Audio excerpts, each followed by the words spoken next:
It up. Yes, the gas is on top.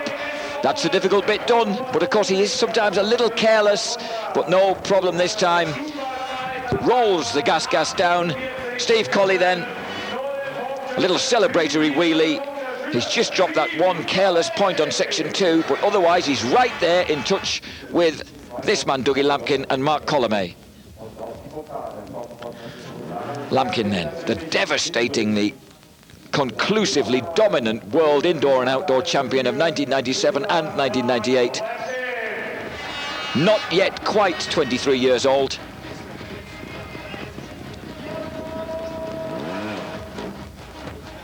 Here he goes. Now this time Martin Lampkin is on top, telling his son just how far back he can go on that platform. Lampkin gets the beater's front wheel up, and a slightly sheepish Bruno Comozzi decides that even though it's the world champ, he'd better get there to hang on to him in case. Oh, and he nearly needed him as well. Dougie Lampkin just caresses the beater up there. Just for a moment, faltered for a split second, but no, he's clean, his nerves of steel have held, and that's 4 sections down. No points lost by either Mark Colomay or Dougie Lampkin. We're in for a bit of a cliffhanger here. Remember, we've only got 6 sections and then a couple of races, and the races only cost 1 point to the man who loses a race. It docked 1 point, and that's the score so far. Marcel Jastribo. Oh, and he hasn't made it! And the start of section 5, which did have a slightly concern the riders. Section 5 is the one that looks particularly technical and tricky this way round.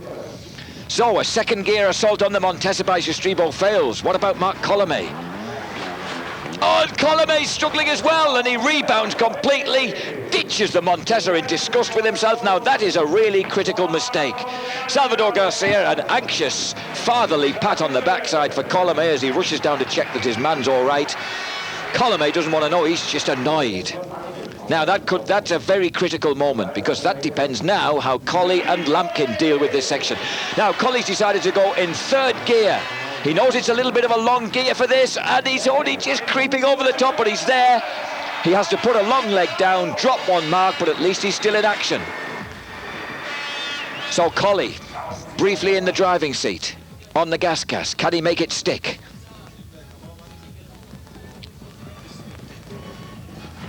Colley then pussyfooting along here, using as tall a gear as he dare on the gas. Hooking it back up to 3rd now to get up the next step.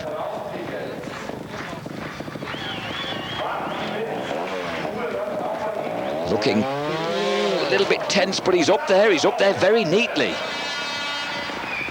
So Colley, so far so good in what is definitely the decisive section so far. Nicely turned, flicks it round, lifts the front wheel over the top, and then it's round to his right. Now he needs another flick turn here. He needs to flick it up to the left, flick it round to his left. He's going for quite a long range here. He's giving himself a long throw.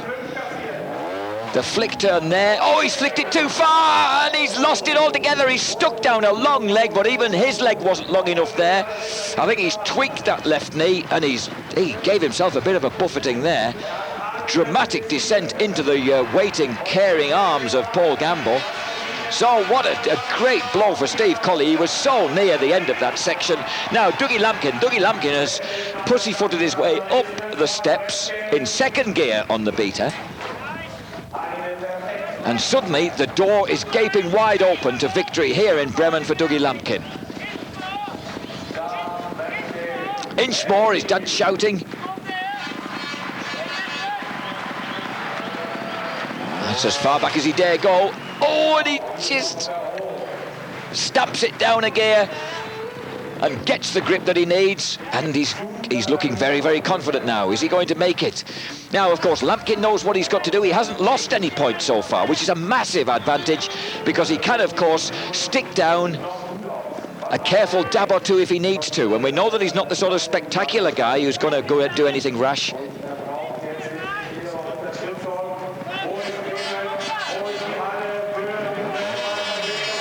A very concerned Martin, his father. Now here he goes. This is where he's moved himself a bit further forward. Oh, and beautifully done. And there is that cautious, face-saving dab, and Dougie Lampkin escapes with just 1 point lost. That is a crucial moment here in Bremen, and means that the reigning world and British champion could be headed for yet another World Cup victory.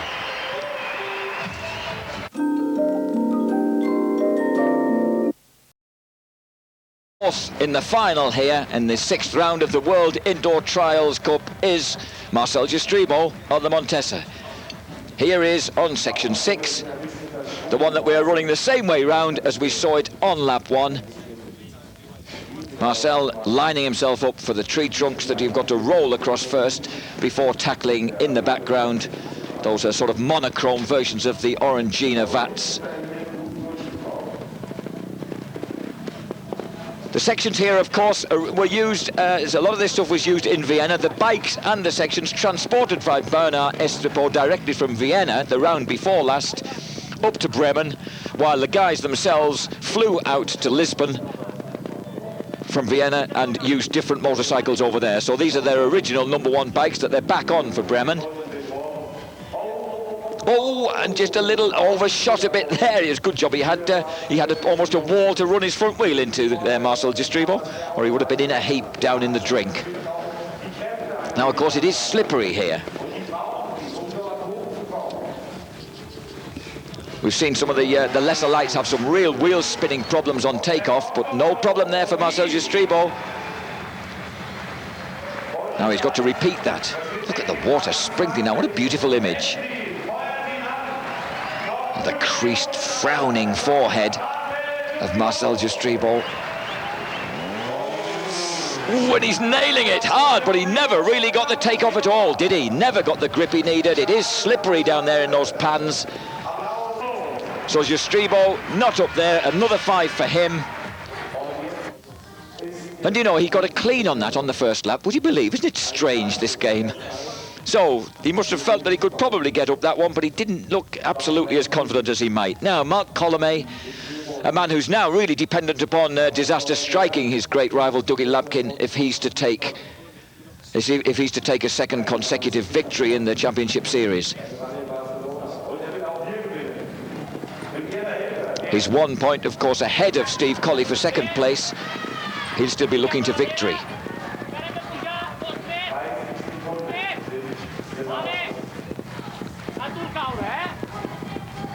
Now he's got to pop himself up there, which he does to absolute perfection, stops it dead. Doesn't need to bump his front wheel into the second vat. Clings the front Michelin onto the side, pops it up on top, and then faces the point where Marcel Jastrebo really struggled. Now Marc Colomé, with his wealth of experience now, the 24-year-old Spaniard, we would have thought should get up here. He certainly did on the first lap, but Marcel's already proved that that is no guarantee of success on the second lap. The first lap's the first lap, the second lap's the second lap. Never the twain shall meet. But yes, oh, it almost topples over the side of the conveyor belt descent, but he's off. Checks the time, he's okay, Colomé clean. So still a little bit of pressure on Dougie Lampkin. And of course Steve Colley, if Colley wants to be in there trying to outdo Colomé. Because of course the two races, you can just shed 1 point each. They won't be racing together, of course, because it'll be Jastrebo versus Colomé for Spain and Colley versus Lampkin for the UK.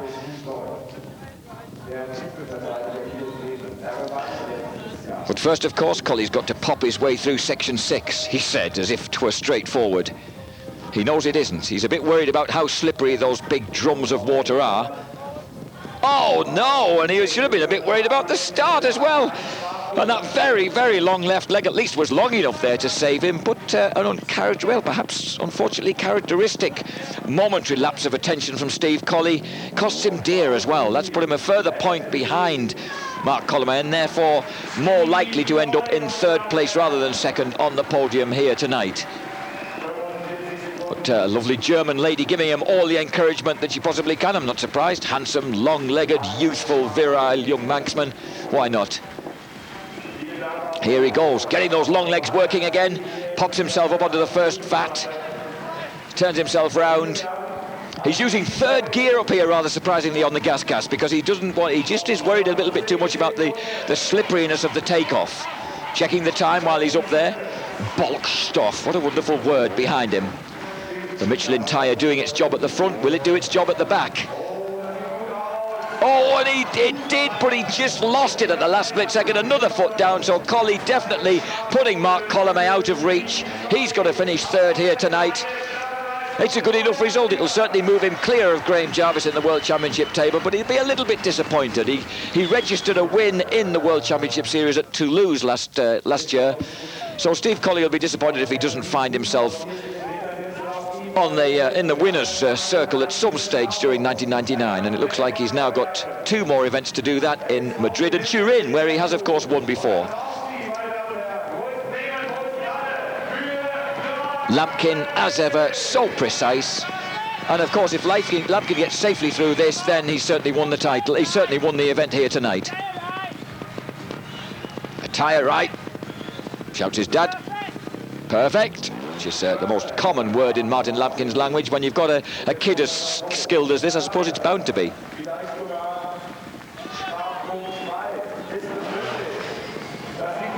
Oh, he's looking so confident again, isn't he? When he sort of falls apart a bit, as he did in Lisbon, you think, are there a few cracks showing in that?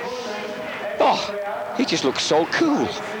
Has he got any right to look as cool and calm as that when he's as high up as that? But he has, and he's just cakewalked it. Dougie Lampkin, world champion, looking for a hat-trick of World Championships indoors, and he's certainly come a lot closer in Bremen here tonight. Unless he bails off head first and exits the race, then he's certainly got this one. 1.8 for Colley, 5 Colomé, 21 for Jastrebo so far, and of course the loser just uses 1 mark. Now we have 2 races, between 4 races altogether. On your left, or rather his right, and therefore on the faster line, is Mark Colomé, because apparently the alignment of the trees makes it a fraction easier and quicker to be in the right-hand lane.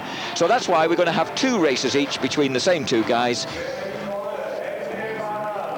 And it may be the reason why Mark Colomé's winning. It could just be that he's quicker anyway. But apparently the route that Colomé is slightly more straightforward. What is a bit fearful is the quarter pipe at the end, which is horribly steep there. And Colley and Lampkin both a little bit concerned about actually dropping back off it. It's that fearful. You don't want to be doing anything over-enthusiastic when you go up there, because you could loop off it altogether. It's absolutely vertical. So Mark Colomé takes the first of those races, which adds another point, a rather meaningless other point to the total of Marcel Jastrebo, takes him to 22. Now, this time Jastrebo has the allegedly quicker lane. Can he take advantage of it? I don't think Colomé's leaving anything to chance, is he? It looks to me as if he's got the log sized up so well that fast or slow line doesn't really exist. So it's Montesa versus Montesa, Colomé versus Jastrebo, and it looks like Colomé, at the moment at any rate, is going to win again. Here he goes. Marcel Jastrebo staying a little bit closer this time, but no, it's Mark Colomé, wins it once again up the quarter pipe. Jastrebo comes up behind him. He's in 4th place. Colomé definitely then in 2nd place with just 5 points down. Steve Colley can't do anything about that. But he might want to race for a little bit of pride against Dougie Lampkin. So Lampkin and Colley will do the same. There they are discussing which sides they're going to take. Which side do you want to take first then, Doug? Oh, I don't mind. What do you want to do? Do you want the fast one or the slow one? Well, Lampkin decides to start with the fast one, Colley on the slower line. So this is Lampkin versus Colley, Italian beater versus Spanish gas, and a great countdown from the crowd, the 5,000 strong packed house here in the town hall of Bremen in northern Germany. And I think Dougie Lampkin, already victorious here, is taking absolutely no chances whatsoever. It's almost slow-mo stuff. Paul Gamble running around keeping an eye on his boy Steve Colley, who's heading for victory in the slow lane, so he'll doubtless win the fast one unless something really drastic happens. But he'll just be a little bit careful as he goes up here. Nothing too spectacular from Colley. Lands almost, as he says, where he took off, but that's good enough. So Steve Colley adds a point onto Dougie Lampkin's score. Not that that's going to matter much to Dougie. Dougie's got this event well and truly sealed up, and that will mean that he'll increase his lead at the top of the World Championship table with 2 rounds to go out of 8. Incidentally, those 2 rounds you'll be able to see right here on Eurosport. The first one at Madrid, and look at that celebratory wheelie from Steve Colley, touching down the rear fender in classic style. And Colley asking for a bit of support from the crowd. Come on, I'm in the fast lane now. Let's have a bit of support from you. Let's get something going. I know that Dougie doesn't want to race, but I'll race. Come on, let's get going. 5, 4, 3, 2, 1, go! And away they go, and away does go Steve Colley.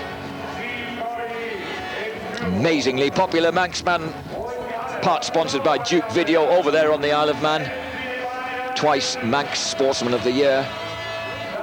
And of course, if he has a great day out at the Isle of Man's outdoor World Championship round, near to his home in Onken in the Isle of Man, I'm sure he could do that again. Look at that. He bunny wheels his way on the front wheel down the log, gets a bit sideways going. Oh, and Dougie gets a lot of air going up the quarter pipe to finish off. The 2 English rivals, then rivals for so many years. They've shared the British Championship now for about half a dozen years. And they've obviously enjoyed that. Dougie Lampkin on your right finishes first. Steve Colley finishes third, I beg your pardon, split by Mark Colomé. And that's been a very, very enjoyable evening indeed here at the Town Hall in Bremen. The second time they've had an international indoor, but the first time it's been part of a World Championship. And judging by the enthusiastic crowd here, I think they'll probably be coming back for more. And there's Colley doing a little burnout there, a few donuts, just to give them something else to cheer about, and a very fine selection of trophies for the boys to somehow to rustle home either in their vans or their aeroplanes. I know that Steve Colley, who finished third, he actually drove 7 hours from Calais to get to Bremen, so then we know how long it takes to get to Bremen from Calais now. Look how little Amos Bilbao is there in the blue jersey in the middle. Just goes to show he's a rarity amongst trials riders as a little guy, because these guys certainly aren't. They're way over 6 feet. The team Jordi Taras, Andorra Gas team rider, and that is Steve Colley. Colley then finishes in 3rd place, takes his points total up to 81, with Jarvis languishing on 77, having failed to make the final. And here already into civvies, the Fortuna Montesa Honda rider Mark Colomé in 2nd place.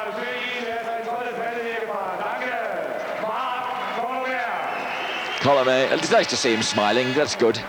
He does actually enjoy life sometimes. But he's got beaten yet again by his old bugbear, the bug of his life, this man, Silsden, West Yorkshire's umpteenth Lampkin son, Dougie Scoot Lampkin. Lampkin then 112 points then he now has in this World Championship Series.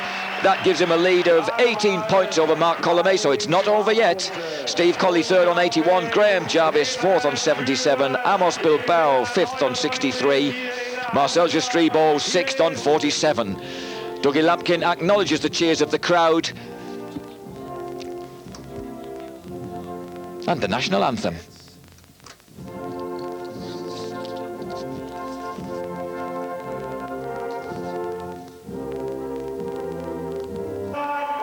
So Dougie Lampkin wins here in Bremen to extend his world title lead. We'll be bringing you the next round of the series from Madrid on Monday the 29th of March, 9 o'clock CET in the evening, 8 o'clock UK time. So please remember to join me, Jack Bernacle, then, 29th of March. I hope you've enjoyed the performance of the boys here. Another British win in Bremen. We'll be looking for more in Madrid. See you there.